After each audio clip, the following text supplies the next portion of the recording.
Welcome to our Play Well podcast series. My name is Marguerite Hunter-Blair and I am Chief Executive of Play Scotland, the national organisation for play. Today we will be looking at playing out in local communities. To explore this, we will be speaking to Ingrid, Skeels and Cherie Morgan. Ingrid is the co-director of Playing Out. Playing Out is a national organisation and movement for long-term change, supporting children's right to play outside, on their street and in the local area. Ingrid is passionate about the importance of freedom and creativity in play for children. Cherie Morgan is Head of Projects for Play Scotland.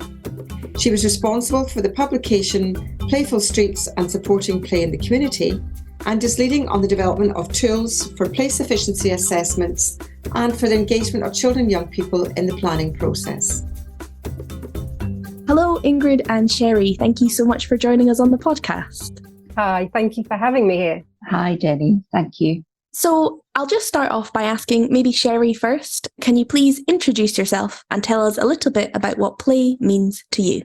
I'm Cherie Morgan. I work for Play Scotland and I'm the Director of Projects there. I lead and drive forward a number of projects that we have, some of them direct work, some of them working with teachers and other practitioners, which is a really busy and worthwhile and interesting job to be doing. Play is so important to me in both my life, my working life, but also my life with my family and my children growing up. And even now, as an adult, sort of the time that we take to down tools, to think, to restore ourselves is really hugely important. So I think play sort of encompasses all of those things. That's amazing. Thank you. And Ingrid, the same question to you. Could you please introduce yourself and tell us a little bit about what play means to you? Well, I'm Ingrid. I'm one of the co-founders and directors of Playing Out, which is a parent and resident-led movement restoring children's freedom to play out where they live. For their health, happiness and their sense of belonging. And we do that mainly through supporting community-led action. So I don't know if you've heard of Play Streets, where residents can kind of close their road and open it up for play. And that's an idea that's spread around the UK and to different countries in the world. And on the back of that kind of movement of parent and resident power and action around play, we call for policy change and bigger changes so that children can play out every day. And I suppose what play means to me, I mean, I immediately go to a sort of very personal memory or body memory of play, of it just being freedom really, and what you do, what children do when you're not being told what to do by adults. And it's almost everything. It's physical, social, emotional, independence, community, skills, learning, everything, with a real sort of sense of joy. And I suppose or flow or something like that. And I have a body memory of that myself, and also watching my own children kind of go through growing up with play, but with a lot more constraints and restrictions, I'd say, as well. And I'm very aware that play is a necessity, a proven necessity for children's healthy development and a right. So bigger picture, it also means that to me. Absolutely. So today we're talking a little bit about the sort of work that Playing Out and Play Scotland do in terms of supporting children to play outside in their local community. So I thought a good sort of starter for 10 would be, and I'm sure most people listening already think it's important, but why is it so important that children get to play out in their local area? Ingrid, maybe I'll go to you first for this. Well, to answer that, I feel like the best way is again to go back to my childhood and anyone who grew up in the 80s or earlier, because playing out at that point was just a natural everyday part of life that we probably all have memories about. And children played out on patches of land and grass close to home with other children after school, in the holidays. And that freedom gave children so much. So it was all your physical activity pretty much, learning new skills like kicking a ball around, riding a bike, learning how to make friends and socialise, getting to know your community and your neighbours and your patch, growing in independence, problem solving, working out, inventing new games, using your imagination, And it was fun and enjoyable. And all of that was something that was free to children. It was free and accessible to all children on their doorsteps. You didn't have to have a car. You didn't have to have money. You didn't have to have a parent to take you anywhere. So it was, in that sense, a very democratic thing, and a democratic access to health, really. And that is why it's so crucial, I think. And for me to sort of follow on from that, so now we very much at Play Scotland think of play as a rights-based issue and a social justice issue. And many of these things that Ingrid's saying about, it being free, being open access, being available to all, aren't really the truth for children in this current generation, because children that live in deprived areas have less good areas to play. Their places can be dirty and less well maintained, or have perceived barriers in them that parents might think, gosh, I don't want my child to play there because of various different things. So it is really the social justice issue that drives us in Play Scotland forward, to support children's right to play and to support a range of things that will support children out into their community, to take ownership of their spaces and to enable them to play as freely as possible. It's really for their health and well-being, but also for the whole of the community's health and well-being, because as children are out to play, our communities feel safer, they feel more livable, we get to know our community, and that's all really positive thing for the whole of society's health and well-being. Totally agree with everything you're saying. And in terms of children's health, we're in a situation where there's really a public health crisis around children's physical and mental health. And it is affecting the poorest children the most. And no solutions are really working. It's not working to get children to run around the playground every morning, or to try and encourage everybody to join a sports club, good as those things are. And as you say, play is the leveler. Play is the way that all children could be physically active and more healthy. And we've got a situation at the moment where 80% of children don't get the minimum physical activity they need to be healthy, and 1 in 5 children leave primary school obese, and again affecting the poorest children. So there's got to be something that changes this, and playing out and children's ability to play out and access safe space close to home, and that social justice side of it, as you say, could be a game changer for children's health if it was recognised enough, I think.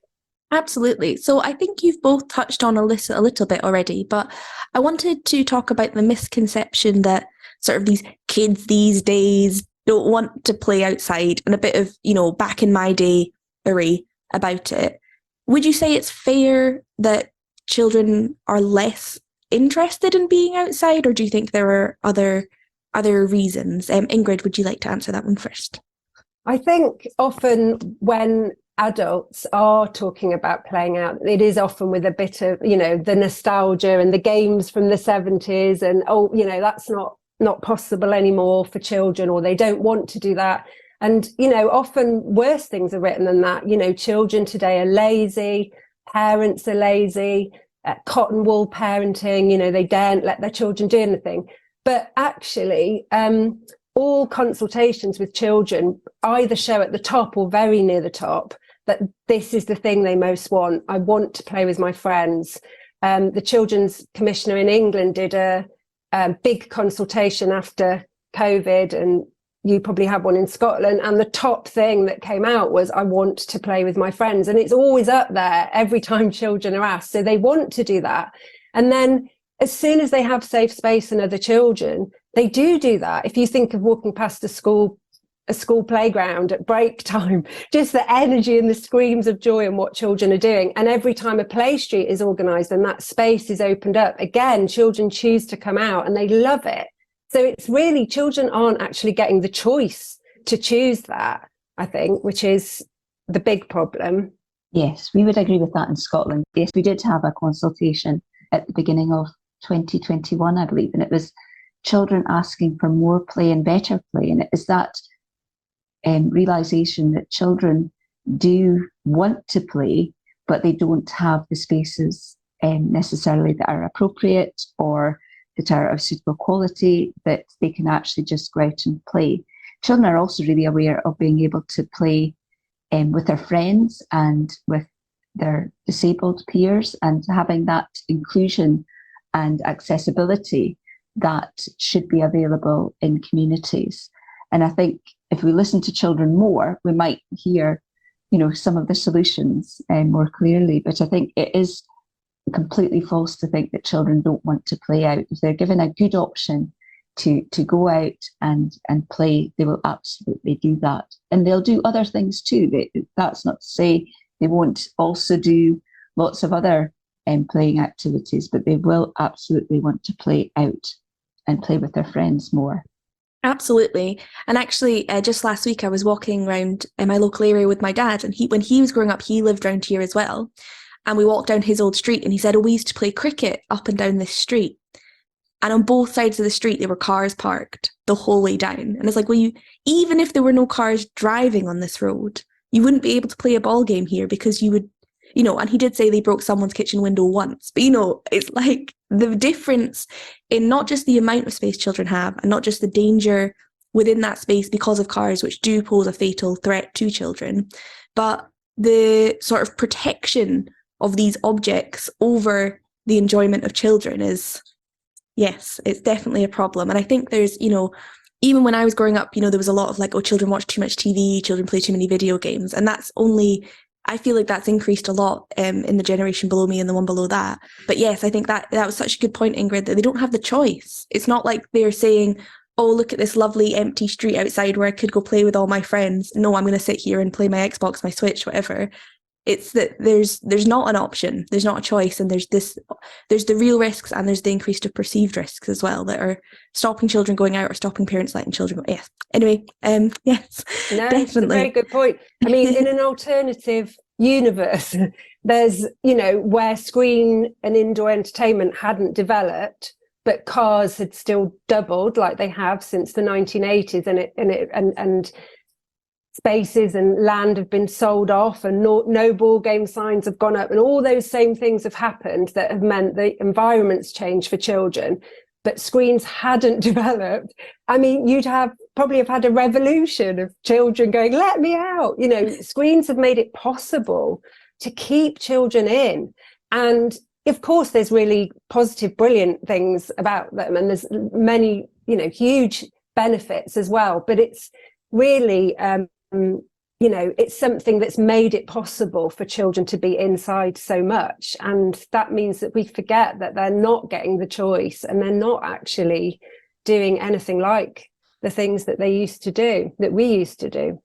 I think that could be one of the reasons. It is I sometimes worry about blaming screens. It's a sort of an easy option, because then we just, take away the screen and they'll do something different. I think it's about a positive choice to go out as well as that, sort of making sure the spaces that children can go out to are inviting, are engaging, are interesting, are suitable for their needs. Young people, for example, they want to go somewhere where they can hang out with their friends, and that might be them all on their screens and being social that way. And it's quite interesting when I've looked at my own children growing up, skills that they learn doing that, but very much interactively with their friends, are positive skills as well. But I think it's about having positive choices for children, giving them that opportunity to go out, and also enabling parents to support their children to go out. Because I think what we do have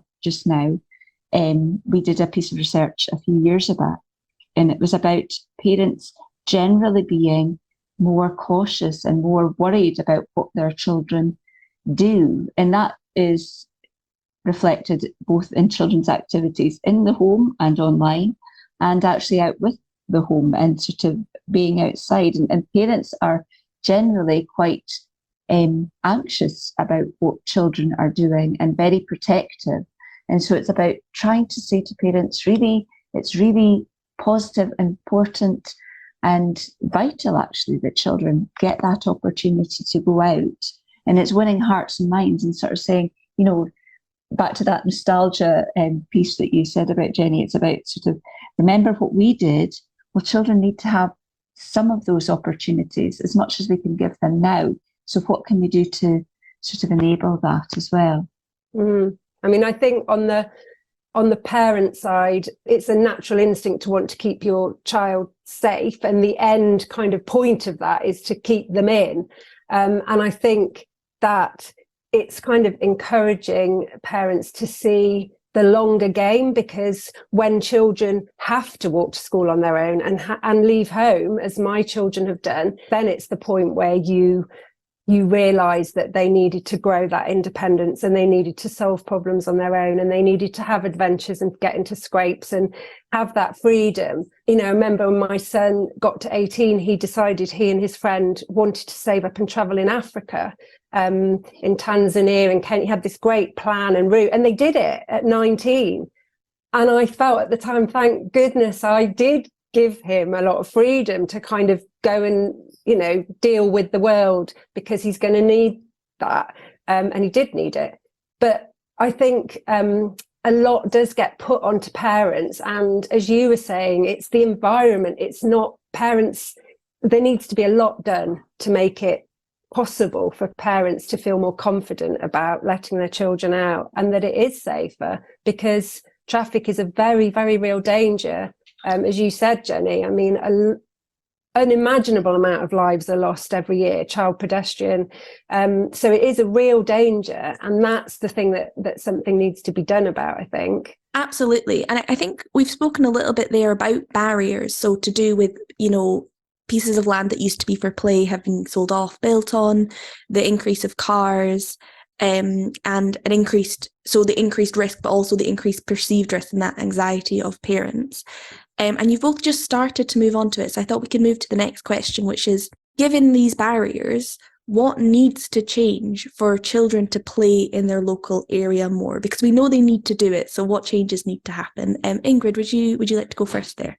I mean, there's lots of changes that need to happen, big picture, so that parents feel safe for children to be out, and this spiral of children being inside, not being visible. And of course, when children aren't visible outside, people think that streets are just for cars. They don't think about children. They drive faster. They don't consider children's needs, and the spiral kind of gets worse. So I think, very big picture, there needs to be, and at the top of government, a real understanding of children's need and right to be out, to play and to be outside. Children's right to roam, in a way, that's been on the news a lot with, you know, free camping in England, but actually children's right to roam where they live. The importance of that to their health needs to be understood at a very high level. And then that should filter down into policies like, you know, 20 miles an hour on every street, driver awareness and training, different design and planning of housing so that children can be outside, and smaller things like getting rid of no ball game signs, understanding that children will be out playing and make a noise, and then that's a healthy, happy noise to have, because increasingly people are complaining about that noise. So there's a lot needs to change, but it's actually doable if the need and the priority was recognised very high up, which it feels like it is more in Scotland, actually, which is really, you know, positive.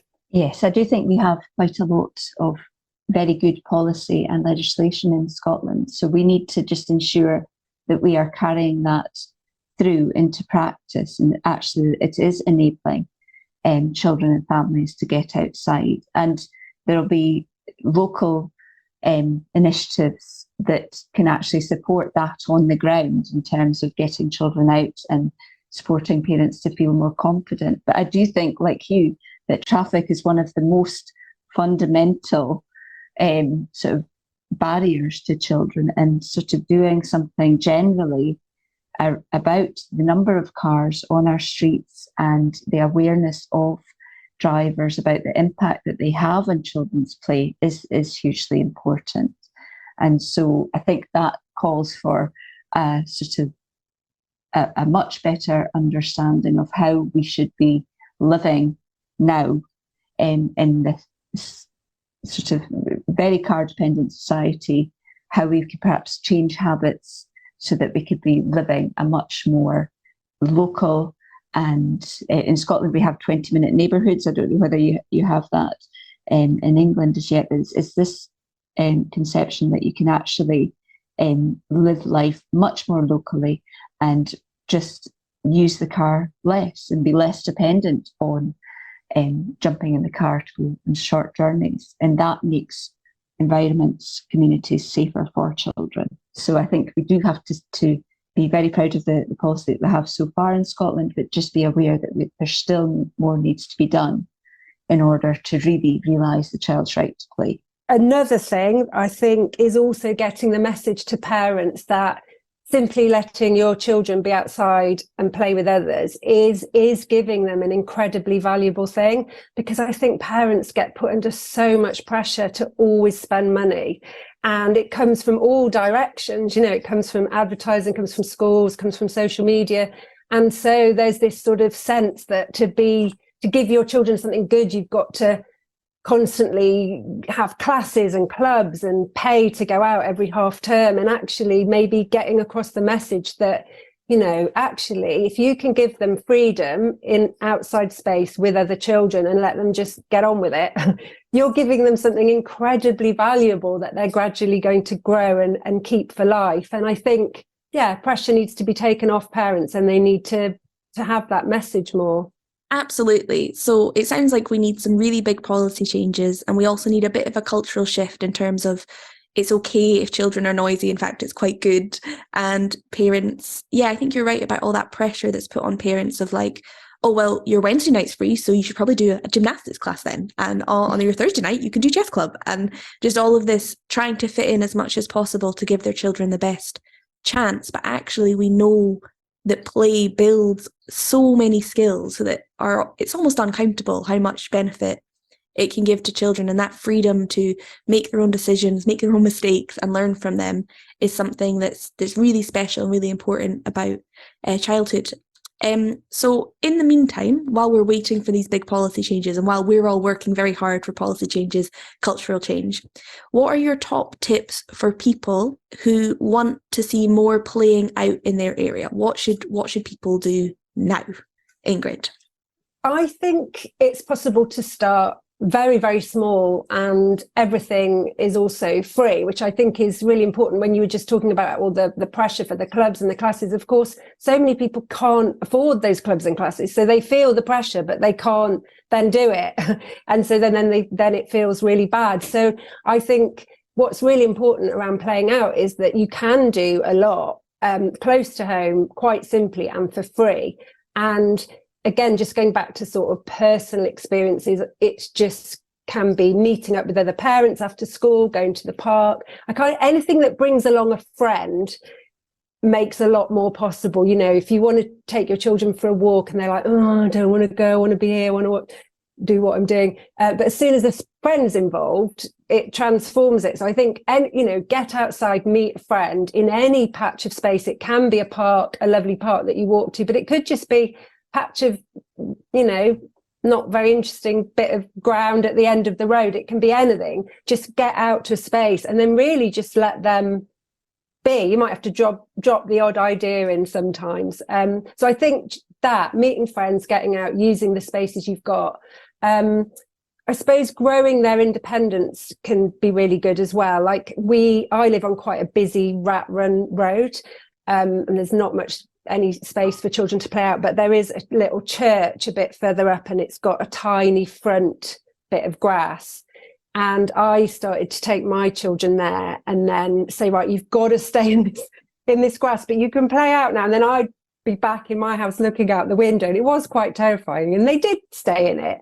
But it's just that kind of building up that sense that they're out there on their own and until they can cross roads. And play streets, if you want to do something more organised, they really can be incredible for a whole community, really, because to claim back a bit of space and push back traffic and open it up for neighbours and for children and just for free play can be wonderful for children. And we've had 1,500, I think it is now, street communities across the UK regularly played out, different housing, different streets, different parts of the country. And so many people say that it's changed their children's lives, that they can't wait for that day to come around. And for some people who've been doing it throughout their children's growing up, they feel like it's actually changed their growing up, you know, that they've had this sense of freedom. And so it's definitely not an answer. We all want the policy changes to make children be able to play out every day, but it's something that if you want to do with your neighbours, it can have quite a big impact and be a really, really positive thing. And we'd be saying the same sorts of things as that in terms of getting children out little and often to begin with, supporting them to meet friends, to sort of learn that actually playing out is really enjoyable. And actually, it doesn't take much to do that, just sort of going outside, taking a few resources, if any, with you, and just going on a walk. We've got lots of top tips for parents in our Play Well Outdoors pack, which speaks about, you know, simple things like, nobody's heard of going on a bear hunt, but it could be stargazing, it could be lots of different things you can do to entice children outside. And actually, once you find they're outside and they're with their friends, they find what they want to do and the confidence to play. So it is just that sort of opportunities. And I would say it's sort of often regular opportunities so that children get into the habit of playing out and being outside. There was something I listened to recently, and again, it was about sort of the nostalgia of children just going out to play and being called back in at dusk when their tea was ready. And if we could get back to that sort of routinely children playing outside until they come in for their tea or their supper, then that would be a really positive thing for the well-being of children. And actually, it gives the parent a bit of family, a bit of time to sort of sort things out at the end of the day as well. So that's really important. There's lots of ideas that we have on our website for communities that want to think about how they can get more play in their community and do a bit of sort of action on their own, whether it's a play street, as Ingrid was describing there, or it might just be sort of getting together and organising a trip to the park and just, or organising sort of the children are going to be out playing and everybody sort of is a bit more aware of that. And campaigning for things like local streets to have reduced mile per hour, and so that children can be more confident being out on the streets, and more sort of home areas where the roads are more like pavements, so that we don't have this sort of division between the pedestrian space and the car user space. So the car user has to be much more careful when they're going around a community like that, because there can be people on the roads. And I think it's all of these things that will enable children and families to get out and play. And we need to hear more also from children and young people about what they want in their spaces, because it might be, shelter in certain areas, lighting in certain areas that will actually enable them to go out and use the spaces provided. I think something you just said, Cherie, about, making the streets safer so children can be out on their own. And I think a lot of people in our countries might think, well, that's not going to happen, or it's not possible. But actually, I didn't even know this until the past 10 years when we've been working and growing, playing out. But, there are places in Europe, Germany being one of them, parts of Germany, where children are able to walk to school by age 6.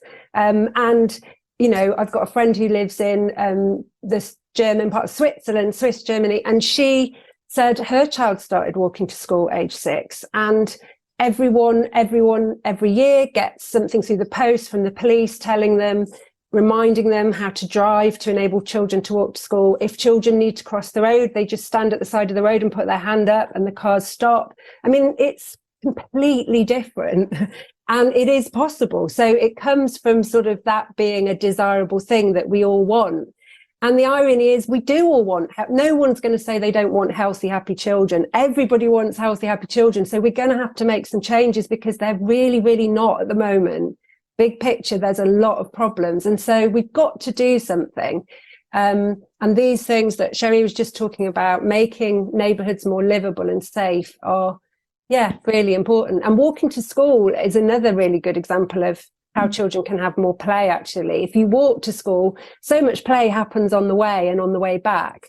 So that's another sort of, if you can, simple thing that will really help your children to play, and also removes a car from the picture for other children. So it's a positive in a couple of ways. Yes, I did see quite a funny cartoon the other day, and it had a picture of a child and a family, and they said, there's too much traffic, so we're going to drive our child to school. And it is just that thing where it's almost, well, it is self-fulfilling, that we're worried about traffic, so we take our car.